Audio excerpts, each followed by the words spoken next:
राज ठाकरे आज नागपूरमध्ये होते। एका कार्यक्रमात ते सहभागी झाले होते। त्यावेळी ते काय बोलले पाहूया। मराठी बांधवांनो, भगिनींनो आणि माता, मारवाडी फाउंडेशनचा कार्यक्रम असला तरी मी त्यांना मराठी समजतो।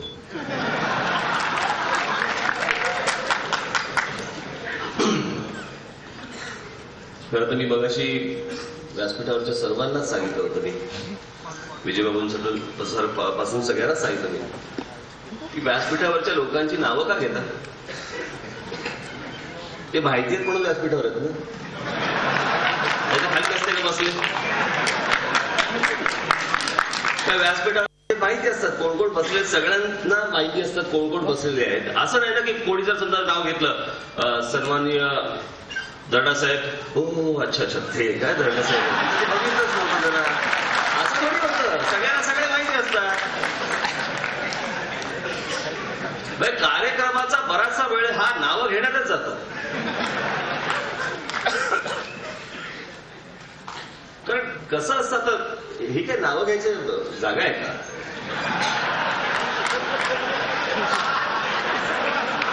त्याच्यामुळे मला असं वाटतं की ह्या गोष्टी पण लवकर बरे असतात। एकदा सन्माननीय म्हटलं की सगळं चालतं। त्याच्यामुळे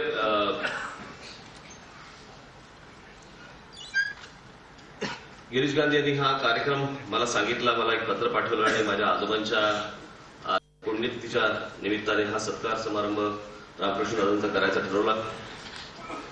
मी खरं तर त्यांना सांगितलं होतं माझ्या हस्ते करू नका, कारण एवढंच, मी म्हटले ज्येष्ठ आहेत, मोठे आहेत सगळे, म्हटलं कोणीतरी अजून एखादी अशी व्यक्ती आणा ज्यांच्या हस्ते सत्कार करा, मी त्यांचा सत्कार करणं हे काही योग्य वाटत नाही। ऐकेल ते नागपूर कुठचं?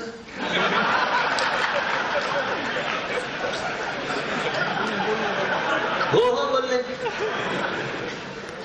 आणि आल्यावर बरोबर धरला मला। मी बोललो होतो की नाही तुम्हाला? पण मला असं वाटतं मी रामकृष्णांचा मी सत्कार केला, हा माझा सन्मान आहे असं मी समजतो।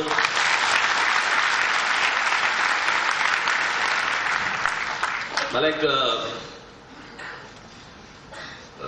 माझ्या एका कार्यक्रमामध्ये बोललो होतो मी, एकदा एका कार्यक्रमाला कुसुमाग्रज, पु ल देशपांडे वगैरे सगळे बसले होते। पु ल देशपांडेंचं नाव जाहीर केलं, पु ल भाषणाला पुढे गेले, माईक समोर गेले आणि परत आले, कुसुमाग्रजांच्या पाया पडले आणि परत गेले। आणि त्यांचं पहिलं वाक्य असं होतं की या जगात पाया पडावे तसे पायाच कमी उरलेले आहेत, म्हणून पाया पडून जास्त पुढे आले। हे मी का बोललो हे आपल्याला कळलंच असेल, म्हणून मी आपल्या मगाशी नुसतंच ज्येष्ठ बुजुर्ग म्हणून मी पाया नाही पडलो, तर हा मी जो वाकलो तर आपल्या कार्याला वाकलो। आपण जे काही आजपर्यंत केले त्या सगळ्या गोष्टी समोर वाकलो। माझ्या आजोबांच्या नावाने हा पुरस्कार इथे जाहीर होतोय। माझे आजोबा परवडणारे नव्हते, म्हणजे मला जर लोक फाटक्या तोंडाचा म्हणत असतील तर माझे आजोबा, माझ्या आधी एक त्याच्या अगोदर एक, म्हणजे काय झालं विचार करा।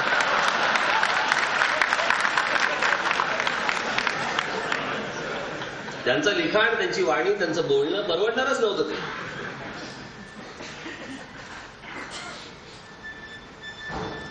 हिंदू धर्मामधल्या त्रुटी, हिंदू धर्मामधल्या चुका या त्या माणसाने इतक्या परखडपणे अशा शब्दात मांडून ठेवल्यात। माझ्याकडे जेव्हा नरेंद्र दाभोळकर जेव्हा मला भेटायला आले होते त्यावेळेला मी म्हटलं की अहो तुम्ही जे समजवताय ती भेंड्याची भाजी आहे।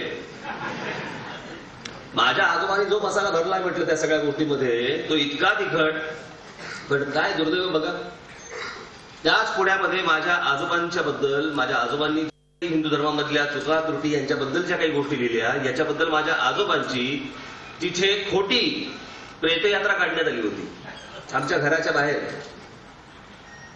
खोटी। आणि माझ्या आजोबांपेक्षा तिखट तर नाहीच, काहीच नाही, पण विचार तोच, माझ्या आजोबांचाच विचार पुढे घेऊन जाणारी आमच्या नरेंद्र दाभोळकरांची खरी हत्या होते आणि खरी त्यांची काय प्रेतयात्रा निघते।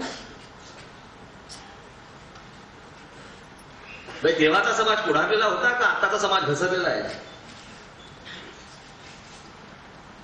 की एखाद्याने समजा कठोर टीका जरी केली तरी त्या टीकेला उत्तर हे टीकेने जायचं, शब्दाचं उत्तर हे शब्दाने जायचं. मला तुम्ही विचाराल मग तू कशाला मारतो रे? कारण त्यांना समजतच नाहीत विचार. मला अनेक जण विचारतात, तुम्ही काल गेलो होतो सचिनच्या इकडे कार्यक्रमाला, अमिताभ बच्चन, मी, आमिर खान वगैरे अशी 7-8 जणांची भाषणं होती. मी म्हटलं सर मी काही केलं की मला विचारतात का मारलं,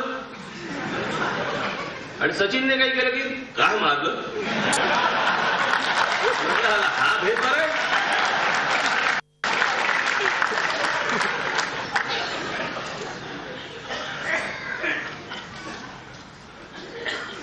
विचार सांगून टीका करून पण जर समजत नसेल तर पुढे काय करायचं.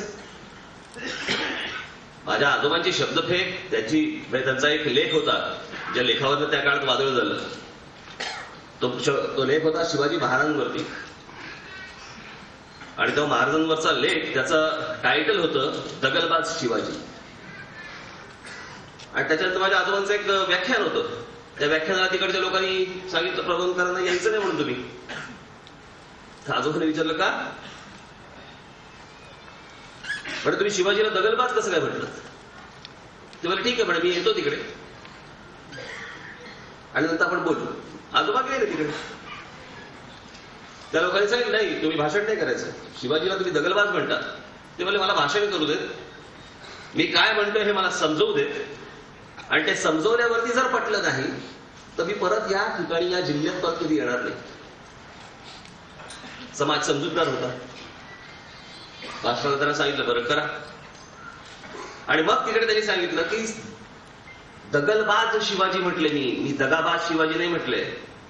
दगलबाज याचा अर्थ चतुर, हुशार, श्रूड, हा या अर्थाने तो दगलबाजाचा शब्द आहे, दगाबाज नाही. झी 24 तास एक पाऊल पुढे.